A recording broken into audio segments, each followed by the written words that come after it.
Chapter 20. Jehovah, the Creator, the Great Spirit, overthroweth slavery in Gautama. As said, in the olden times and in the eastern countries, Jehovah began his revelations. The western continent, that is, Gautama, America, he left for the finishing thereof. Now, when God, son of Jehovah, looked abroad over Gautama, he saw 4 millions of people in bondage, as slaves, and he saw that they must be liberated. And so, God inquired of the chief mathematician in the holy council, one Arach, saying, Who, of all the kings of earth, hath had the greatest number of slaves? And Arach said, Xerxes, who dwelleth in Yopega, in Atmospheria. God, son of Jehovah, said, Send thou a heavenly ship for him, and for 1,000,000,000 of his angels. And send also for the Argothian, Leonidas, and for 1,000,000,000 of his angels. And, when they are brought here, they shall descend to the earth, to these barbarians, and liberate their slaves. Arach saluted, and departed, giving his instructions to the heavenly marshals, who at once sent ships and messengers, as directed. God, son of Jehovah, then, said, I will now recall the Ashers, who hold guard over these mortals, and, for a season, they shall dwell in rouge and darkness. And this was accomplished. And straightway a war ensued betwixt the owners of the slaves, and the neighboring states. Then came the gods and angels high in the grades, to witness the play of mortal death, and to determine how best to win to liberty, and to Jehovah, the inhabitants of this great land. God, son of Jehovah, had said, It is an easy matter to win in war, but to make mortals see the triumph of righteousness, is not so easy. Therefore, be discreet in appropriating testimony unto Jehovah. And there rose up 2,000,000 men in arms, pushing on in war on every side, coursing the rich soil in mortal blood. And yet, neither side had defined its principles, or taken stand for righteousness' sake, but went on in fearful destruction, laying in death tens of thousands, and tens of thousands. Jehovah, the Creator, the Great Spirit, said, Send thou thy Parthian and Argosan angels down to these mortals, and, by inspiration and by dreams and by visions, thy angels shall say to them, Whoso professeth the earth, shall battle in vain. But whoso professeth righteousness in my name, shall win. And millions of angels descended, and tried to persuade them. But mortals would not hear. Even the chief general, on liberty's side, closed his soul against Jehovah. I, himself, enforced slavery with his mighty army. And years went on, and all the people began to perceive that, without righteousness, there would be no end to the war. Jehovah had said, Only death can reach these people, or make them behold my hand. Yet, thou shalt send thy angel hosts over all the north regions and inspire them to call out for liberty. Then went forth Xerxes and Leonidas, with their 2,000,000,000 angels, to overspread the north, to inspire mortals to a more heavenly stand, to make them see justice and liberty. And, for 100 days, these angels dwelt with mortals, but many mortals were too gross in the earth to comprehend. Then, Xerxes came to New York, and took hence the guardian angels, those of holiness, and he left the city in the hand of Drusus. And, at once, the city was plunged in hell, and the people were as a mad people, wild and fearful. Again, Jehovah spake in the holy council in heaven, saying, Let my angels go once more, and inspire mortals to rise to the light of my will. Again, the angels over in the land, inspiring mortals day and night to demand freedom for the slaves.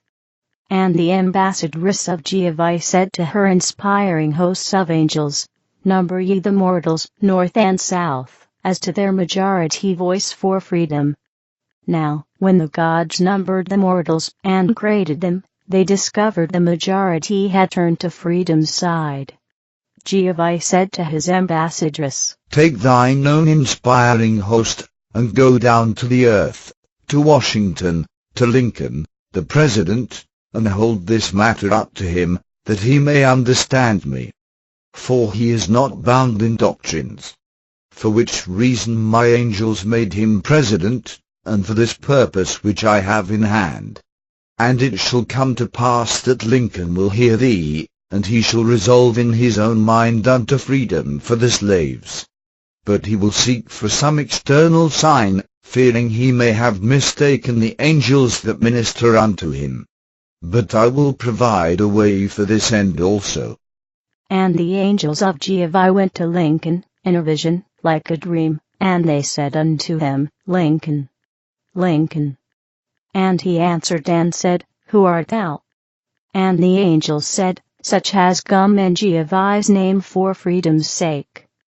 Behold, millions of his angels look down from heaven, and would come to thy armies, if thou wouldst but proclaim freedom to the slaves. Jehovah's hand is in this matter.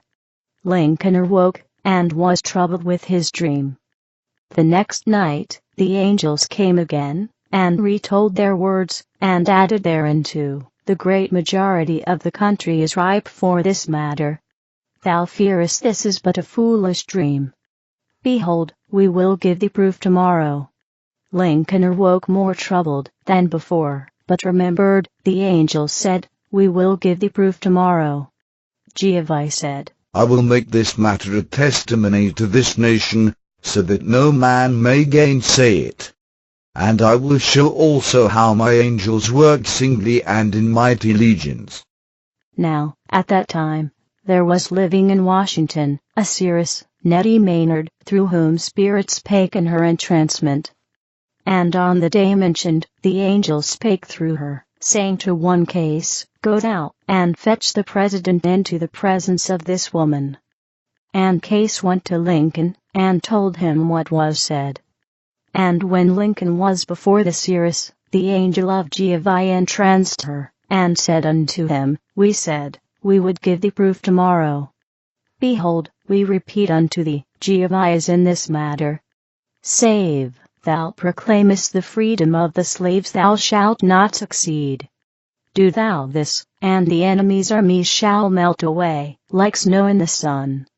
Lincoln's eyes were opened, and he went straight away, and proclaimed freedom to the whole 4 million slaves. Xerxes said to Leonidas, Thou great conqueror, thou shalt conquer me again. Take thy 1,000,000,000 angels, and go with the armies of the north, and inspire them unto victory. Give them such strength and courage as they have not before manifested. And, as for myself and my hosts, we will go to the armies of the south, and we will inspire them to believe they are conquered, and so make them flee before thy soldiers. Thus, these great angel warriors allotted themselves to the work. And, lo, and behold, the northern armies ran forth over the enemy's country, as if war were but play, and the southern armies vanished, disarming themselves, and returning to their homes. The slaves were free. Jehovah said, Let this be a testimony, that this land, Gautama, America, is the place of the beginning of the Cosmony era. There shall be no caste amongst my people. Behold, I went to the Israelites, and in that day, I said, Keep yourselves as a separate people. For I had work for them, which was to travel westward, and establish me, the All-One. And they came westward, and fulfilled my commandments. Wherefore I have blessed them. And I went to China, that is, China, and I said, Let the followers of China keep themselves as an exclusive people. For I have a work for them, which was to establish me, the All-One, and to demonstrate the most numerous people in all the world united as one people, peacefully. And they have accomplished their work. And I blessed them. And I went to find you, that is, India also, and established a mighty people with a multiplicity of gods and languages. For I had a work for them to do, which was to preserve my revelations of some of the divisions in my heavens above, and to prove, in after time, things which I had revealed to the ancients. They have accomplished their work also, and I have blessed them. But, in this era, I come not to an exclusive people, but to the combination of all peoples commingled together as one people. Hence, I have called this, the Cosman era. Henceforth, my chosen shall be of the amalgamated races, who choose me. And these shall become the best, most perfect of all peoples on the earth. And they shall not consider race or color, but health and nobleness as to the mortal part. And as to spirit, peace, love, wisdom and good works, and one great spirit only. Leonidas said to Xerxes, "It will be revealed ere long that we have been here with our angel hosts. As a testimony of this, let us allot a number of our angels, to remain a season with mortals. And they shall inspire them to athletic sports peculiar to the Argosians and Parsians." Please note, this book was written in 1882, before the Olympics was started. This prophecy came to pass in the establishment of the Olympics. To this, Xerxes consented, and they asked for 600,000 angel volunteers, and they received them, and officered them, and distributed them in such way, that their inspiration should develop mortals in health, strength, and endurance, by means of athletic games. And it came to pass, that the angels of heaven established athletic games, that is, the Olympics, amongst this people, far and near. Jehovah said, Even in this shall man behold the cause of causes which lieth behind all things done on the earth. And man searched as to the cause of these things, and tried to persuade himself of any cause, but the true one, Jehovah said, I will show these people, that the chief causes of great affairs amongst mortals come from the angels of my heavens. I come in Cosman. Note, we are now in Cosman. Not to free only the corporeal man, but the spiritual man. I raised my hand against a God being founded in their constitution, neither will I have them to fight battles for me. The past is past, angels and mortals shall be free.